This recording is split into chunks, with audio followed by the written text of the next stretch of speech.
तर पश्चिम आशियामध्ये युद्धाचा भडका उडालाय। मात्र याच युद्धाची झळ आता जगाला बसली आणि त्यामुळे इंधन टंचाई निर्माण होईल अशी शक्यता वर्तवण्यात येते आणि याचीच चर्चा सध्या सर्वसामान्य नागरिकांमध्येही रंगते।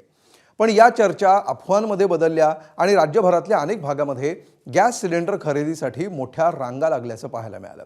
आणि मग काय घडलं पाहूया हा स्पेशल रिपोर्ट।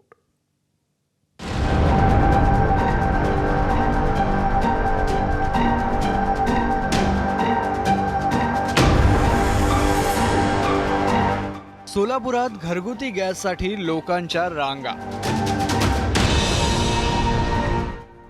आखाती देशांमध्ये सुरू असलेल्या युद्धाचे परिणाम थेट आता भारतामध्ये जाणवू लागलेले आहेत। राज्यभरामध्ये ठिकठिकाणी आपल्याला गॅस एजन्सीजवरती गॅस खरेदी करण्यासाठी नागरिकांची मोठी गर्दी झाल्याचं चित्र पाहायला मिळतं। मी सध्या सोलापुरातल्या रामवाडी परिसरामध्ये आणि या ठिकाणी आपण बघताय नागरिकांची भली मोठी रांग जी आहे ती गॅस घेण्यासाठी आपल्याला पाहायला मिळते। एखादा प्रशासनाच्या वतीनं सांगण्यात येतं की गॅसचा मुबलक साठा आहे, त्यामुळे कुठलाही तुटवडा नाही। मात्र नागरिकांमध्ये भीती आहे। बुकिंग ऑनलाईन पद्धतीनं करताना तांत्रिक अडचणी येत आहेत। गॅस मिळेल की नाही या भीतीनं नागरिक जे आहेत ते स्वतःच्या घरगुती टाक्या ज्या आहेत त्या घेऊन आता गॅस एजन्सी समोर येत आहेत आणि गॅस खरेदी करण्यासाठी रांगा लावत आहेत। खरं तर हॉटेल व्यावसायिकांचे व्यावसायिक जे गॅस आहेत ते आता बंद करण्यात आले, त्यामुळे हॉटेल व्यावसायिक असतील किंवा अन्य उद्योग असेल त्यांना त्याचा फटका बसतोय। त्यामुळे नागरिकांमध्ये कुठेतरी भीती आहे की आपल्याला गॅस मिळेल की नाही। कोल्हापुरातही सलग दुसऱ्या दिवशी घरगुती गॅससाठी लोक ताटकळ।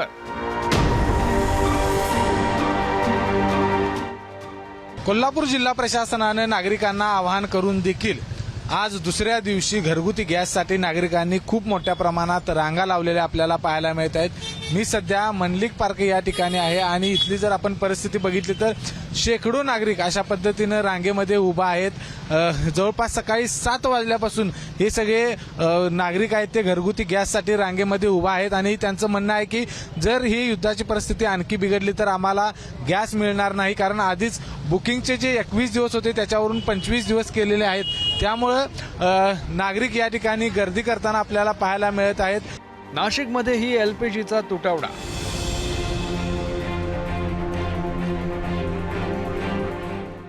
इराण अमेरिका युद्धामुळे नाशिकमधील रिक्षा चालकांवर संकट आलेलं आहे।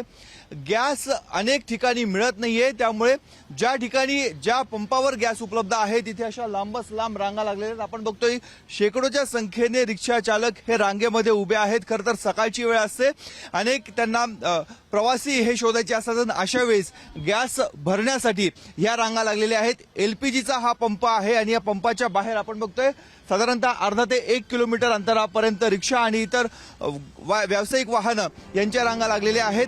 तिकडे पुण्यातही गॅस तुटवड्याच्या बातम्या पाहून लोक संभ्रमात पडले आणि अनेकांनी गॅस एजन्सीवर जाऊन सिलेंडरचं बुकिंग करायला सुरुवात केली। तिथे अनेकांना केवायसी नसल्याचं सांगत काही दिवस थांबायला सांगितलं। मी आलो कमीत कमी 2.5 तास झाले, मला 2-2.5 तास येऊन पण रांगेमध्ये लावला नंबर आता म्हणतात केवायसी कारण तुमचा अपडेट नाहीये। केवायसी अपडेट करायला सगळ्यांना पहिले म्हणतात पावती काढा, मग पावती काढायला गेलं तर म्हणतात केवायसी नाहीये। केवायसी करा, त्याला मग 3-4 दिवस लागणार।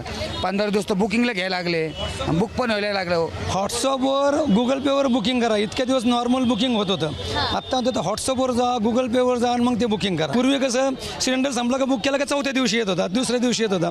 तर आम्हाला काय हा प्रॉब्लेम येईल, आता महिना होऊन गेला सिलेंडर येऊन, तो संपलाय म्हणून आलो तर म्हणले आता तुम्ही बुकिंग होत नाहीत कालपासून। भंडाऱ्यातही गॅस सिलेंडरसाठी ग्राहकांच्या लांबच लांब रांगा पाहायला मिळाल्या। तर धुळ्यात सिलेंडरसाठीची वेटिंग लिस्ट वाढत चालल्यानं गृहिणींचं बजेट कोलमडलंय। आता ही दृश्य पहा, ही झुंबड उडाली आहे गॅस सिलेंडरच्या खरेदीसाठी। गॅस तुटवड्याच्या अफवेमुळे जो तो अधिकच्या सिलेंडरसाठी गॅस एजन्सी बाहेर पोहोचलाय।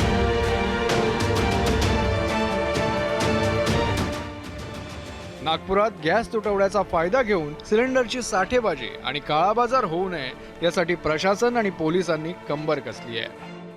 पूर्ण शहरामध्ये जिथे जिथे आपल्याला वाटतंय की स्केर्सिटी ऑफ किंवा आर्टिफिशियल स्केर्सिटी ऑफ गुड्स जे आहे, सामान जे एसेन्शियल कमोडिटीज असतात जे त्याच्या जर कमतरता कोणीही जाणून बुजून क्रिएट केली तर त्याच्यावर आमची वॉच आहे आणि जे नियम आहे त्या नियमामध्ये जे तरतूद आहे त्याप्रमाणे आपण ॲक्शन त्याच्यावर घेणार आहे।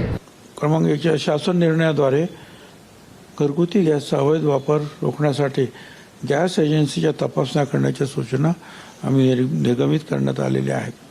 सर्व जिल्हाधिकारी यांनी घरगुती LPG गॅसच्या सुरळीत वितरणाकरता आणि घरगुती गॅसचा वापर अवैध वापर रोखण्यासाठी जिल्हा स्तरावर दक्षता फिरते पथकं निर्माण करून तपासण्या कराव्यात.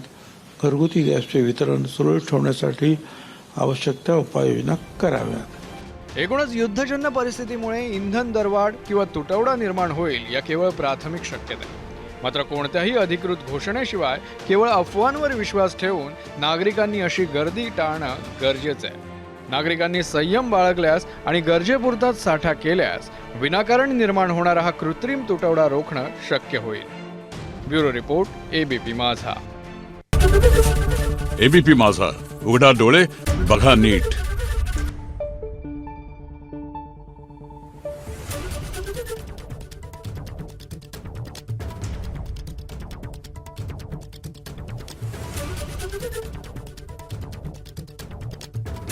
Thank you.